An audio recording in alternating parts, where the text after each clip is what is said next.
avançamos para a terça-feira, dia 30, estamos chegando, penúltimo dia do ano. Aqui a lição traz como título Paulo em Filipos. Eu quero fazer um resumo das 3 viagens missionárias de Paulo para nós nos inserirmos, então, nesse contexto. Vamos começar pela primeira viagem.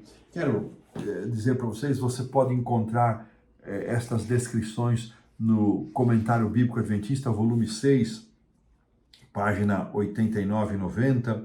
Então, nós vamos ter aqui o ano 35 é dado como sendo o ano da conversão de Saulo. 35, pouco depois do apedrejamento de Estevão, que ocorreu no ano 34. Então, Paulo se retira, ele vai para Damasco e volta para Jerusalém depois de 3 anos, ano 38. Então, ano 44, Tiago, irmão de João, é martirizado. E em 44 para 45, Barnabé leva Paulo, e ele, como seu companheiro, né? E ele ali permanece 1 ano em Antioquia, depois ele é apresentado para a igreja. Olha que sequência. E finalmente, então, a sua primeira viagem missionária junto com Barnabé, ela vai acontecer entre os anos 45 e 47, e estão registrados esses eventos em Atos 13 até parte do capítulo 15.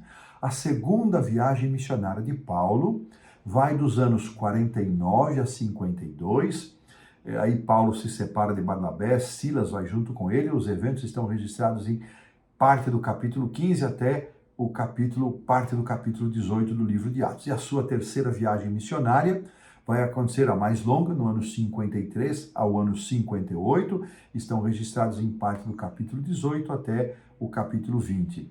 E assim, os eventos de Filipos, da visita de Paulo a Filipos, quando ele estava ainda na Ásia Menor, vão ocorrer durante a segunda viagem missionária, quando ele tem a visão de um cidadão macedônio que diz: passa a Macedônia e ajuda-nos. E então, estima-se que Paulo tenha chegado a Filipos no ano 49.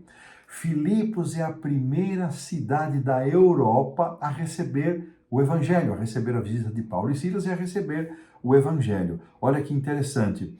Paulo esteve em Filipos, portanto, nesta primeira vez, não foi uma longa estada ali, mas ele vai voltar a Filipos quando ele está retornando da sua terceira viagem missionária. Então, ano 49, 9 anos depois, no ano 58, Paulo retorna a Filipos, voltando para Jerusalém, vindo da sua terceira viagem missionária. E ainda há indicação de que, uma terceira vez, Paulo tenha estado em Filipos, possivelmente logo após ele sair da sua primeira prisão em Roma, ali em ano 64, ele visita vários lugares e muito possivelmente ele também tem estado ali em Filipos. E olha que interessante, irmãos.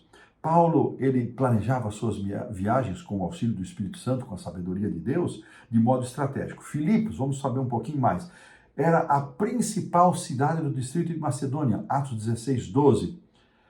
Era também uma das cidades mais prestigiadas do Império Romano, que tinha recebido o status de ius Italicum, ou seja, o direito itálico. Que significava isso?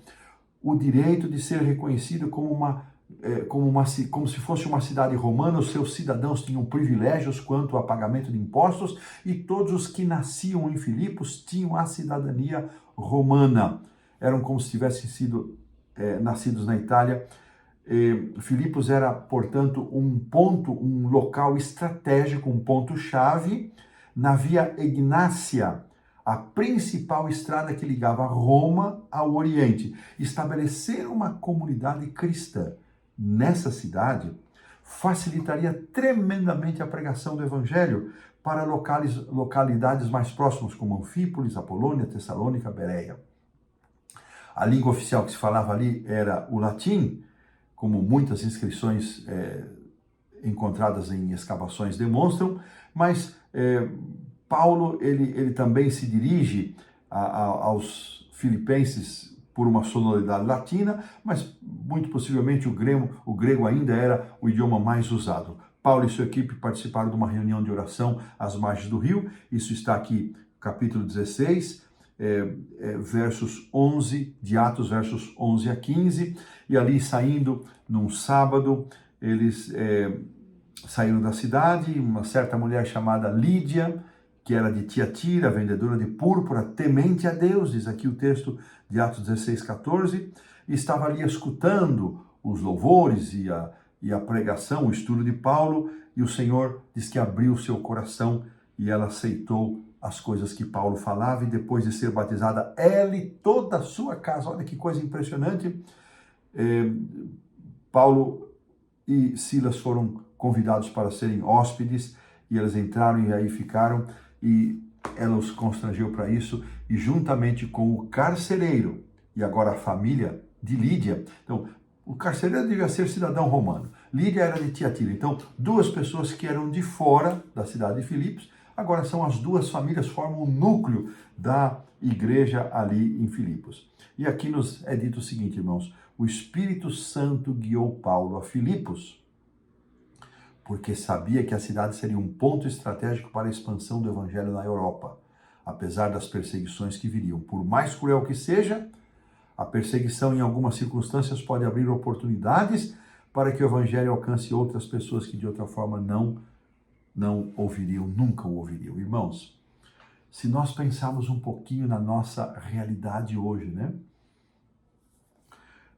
O mundo hoje, com seus 8 bilhões e um pouco mais de habitantes, tem cerca de 75% de países onde o evangelho ainda não consegue penetrar, por várias circunstâncias, onde não existe liberdade religiosa e onde a presença de missionários se torna risco, alto risco. Então a igreja está chegando ali por internet, pela Rádio Mundial, mas com presença física. Nós estamos em muitos países presentes pela ADRA, mas com um trabalho muito sensivelmente realizado, com muita prudência, porque senão até isso a igreja perde oportunidade. E nesses lugares eu tenho certeza Deus está preparando o terreno, assim como preparou para a chegada de Paulo em Filipos, Deus está preparando o terreno desses lugares que não sabemos como acontecerá, não sabemos como isso se dará, mas em algum tempo, quando se cumprir Apocalipse 18, essa terra vai ser iluminada. A terra vai ser iluminada e todas as pessoas chegarão ao conhecimento da verdade e poderão tomar sua decisão. Então, irmãos, tem muitas pessoas que dizem, o evangelho nunca vai ser pregado em todo mundo. Essa é uma certeza que Deus nos deu. Jesus disse, esse evangelho vai ser pregado. Apocalipse confirma isso. Mateus 24, 14, Apocalipse 14 confirma isso. Apocalipse 18 confirma isso. Essa mensagem vai avançar, irmãos. Enquanto muitos estão preocupados se o evangelho vai chegar ao mundo todo, se descuidam da sua rua, da sua quadra, da sua cidade, de onde estão. Essa lição nos incentiva, irmãos, a aproveitar cada oportunidade para testemunharmos do amor de Deus e pregarmos a sua palavra, o seu evangelho. E dessa maneira pomos um ponto final na lição da terça-feira.